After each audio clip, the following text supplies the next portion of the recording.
Fala máquina, Igor aqui é o seguinte, no vídeo de hoje eu vou te ensinar como manejar, como conduzir um paciente com hipoglicemia no pronto-socorro. Fica comigo. Para a gente definir hipoglicemia, em primeiro lugar, eu preciso de 3 parâmetros aqui, que a gente chama de tríade de Whipple. Em primeiro lugar, eu preciso de uma glicemia menor do que 60, 70 ali. Em segundo lugar, eu preciso do paciente manifestando sintomas adrenérgicos ou neuroglicopênicos. O que significa isso? É um paciente com rebaixamento do nível de consciência, convulsão, cefaleia, ataxia, com ansiedade, palpitação, taquicardia, mal-estar e assim por diante, beleza? Tem que ter sintomas presentes. Em terceiro lugar, eu preciso que haja resolução desses sintomas a partir da administração de glicose, né? Glicose por via oral, por via endovenosa, etc. Eu tenho que ter uma melhora desses sintomas, aí sim eu tenho a definição de hipoglicemia. Mas como que essa coisa acontece na prática mesmo ali no seu plantão, né? A gente tem um paciente que, em primeiro lugar, ele não tem glicemia nenhuma, né? Tem um paciente com alguns sintomas, né? Um paciente que está com mal-estar geral, um paciente que está taquicárdico, que está hipotenso, que está sudoreico, né? Que está ansioso, ou que está com rebaixamento do nível de consciência, que está comatoso, etc. E aí, a partir daí, eu tenho a suspeição, ou você precisa ter a suspeição de um evento de hipoglicemia. E apenas com a HGT, apenas tomando essa iniciativa, a partir da sua iniciativa, é que eu consigo dar, de fato, o diagnóstico de hipoglicemia. Beleza? Então não adianta, né, você imaginar que o paciente já vem com a glicemia lá mostrando aqui, doutor, a glicemia do paciente está baixa. Dentro do contexto de um pronto-socorro, seja um paciente que chegou lá com mal-estar, mas normalmente é um paciente que já está ou internado, um paciente que está na emergência, né? No ambiente hospitalar de um modo geral, um paciente que está na enfermaria, um paciente está na observação, está tomando medicação, está aguardando o resultado de um exame. Normalmente um paciente diabético, tá, o mais comum, que a gente tem aquela história clássica, né? Aquele paciente que fez muita atividade física em jejum, ficou em jejum prolongado, muito tempo sem comer, paciente com insuficiência renal, paciente etilista, né, que bebeu demais, exagerou no álcool. A gente tem essa história e a partir daí a gente vai imaginar a possibilidade de hipoglicemia. E aí vem uma recomendação extremamente importante, que é todo paciente potencialmente grave, todo paciente que você vai manejar nível de sala vermelha, você tem que fazer um HGT nesse paciente. Chegou um paciente grave, especialmente se tratando de um rebaixamento do nível de consciência, tem que fazer HGT. É MOV e HGT juntos. Porque só assim, só fazendo uma HGT que eu consigo dizer, não, esse paciente aqui ele está com uma hipoglicemia. Esse rebaixamento do nível de consciência não é um AVC, não é uma convulsão de fato, era só hipoglicemia. Eu só consigo mudar a rota aqui do meu fluxograma a partir da HGT. Beleza? Então isso aqui é fundamental. O diagnóstico, contanto que você tenha a iniciativa de fazer a HGT, não vai ser um grande desafio. Você nota aqui que não é muito complicado. Por que pode ser complicado o diagnóstico? Se você não pensar na possibilidade de hipoglicemia. Ou seja, se você não pedir HGT. Se ninguém dosar HGT. Porque é muito fácil você diagnosticar hipoglicemia quando está fazendo uma HGT de horário, por exemplo, e a equipe de enfermagem chega para você e fala, olha, doutor, a glicemia do paciente está a 60, está a 50. Beleza, o paciente está... tem uma manifestação ali laboratorial, vamos dizer, de uma hipoglicemia.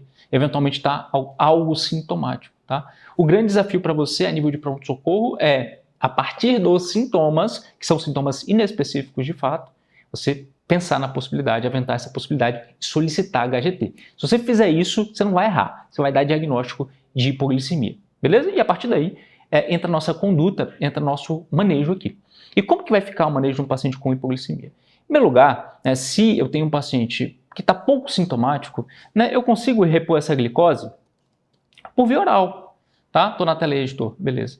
Eu consigo repor essa glicose por via oral. Dá a própria glicose hipertônica para o paciente tomar, dá comida, dá um bombom, dá um chocolate, dá um doce ali para o paciente, dá açúcar para o paciente e beleza, corrigiu. Não é esse perfil de paciente que, em regra, a gente vai atender, né, a nível hospitalar, quando a gente precisa realmente manejar essa hipoglicemia, quando esse paciente está muito mais sintomático. Então, via de regra, o que a gente vai fazer é o tratamento com glicose endovenosa. E para isso eu preciso de um acesso venoso periférico. Se o paciente já estiver com acesso venoso porque está tomando medicação, está fazendo cristalóide, excelente, já está pronto o seu acesso, é só testar e administrar. Se não, aí tem que pegar esse acesso venoso. Desafio.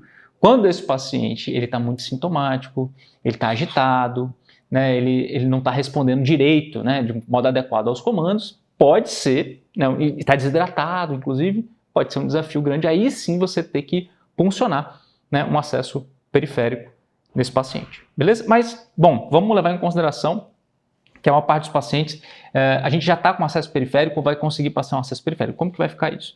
Eu vou fazer uma glicose hipertônica 50%, a gente tem vários tipos de glicose hipertônica, né? Tem 10%, 20%, 25%, 50%. A gente vai utilizar a glicose hipertônica 50%, um frasquinho ali de 10 ml.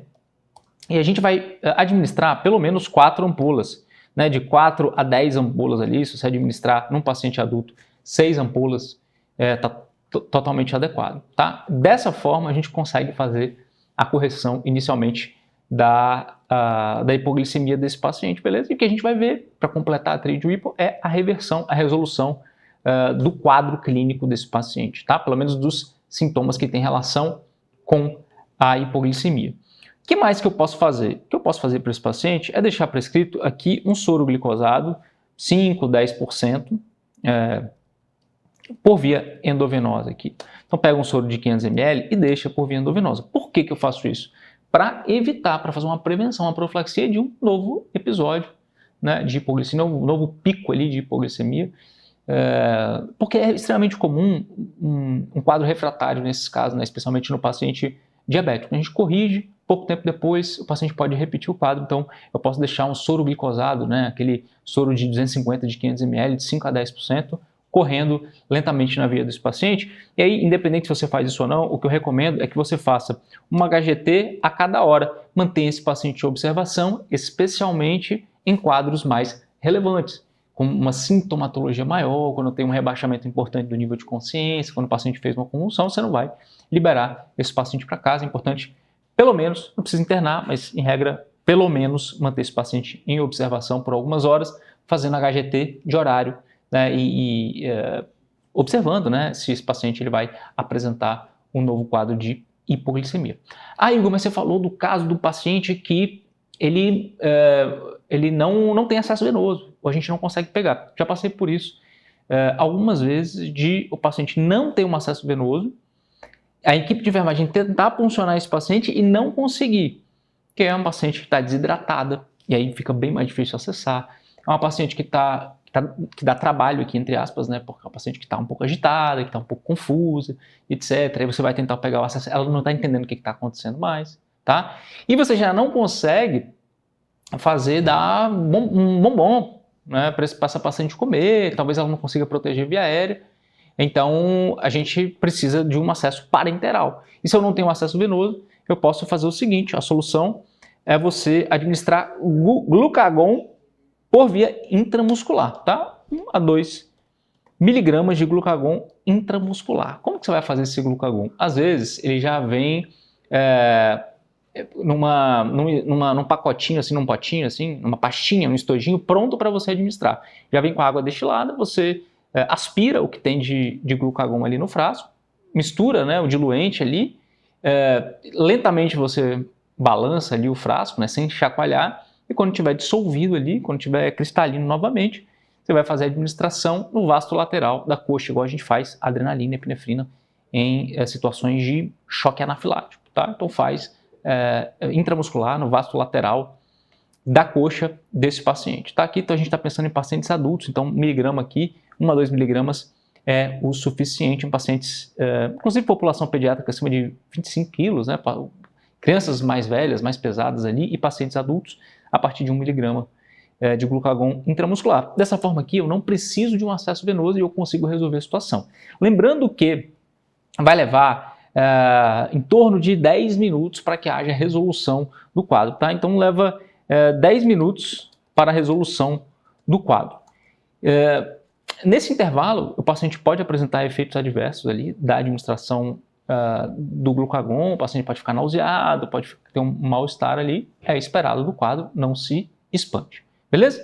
Um outro detalhe importante é que em pacientes desnutridos, hepatopatas ou etilistas, além da glicose ou além do glucagon, eu também vou utilizar tiamina, tá?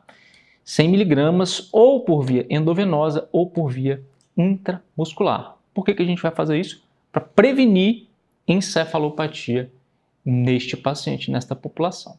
Beleza?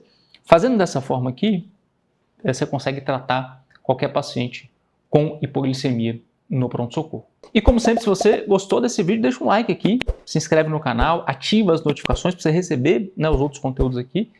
E a gente se vê no próximo vídeo.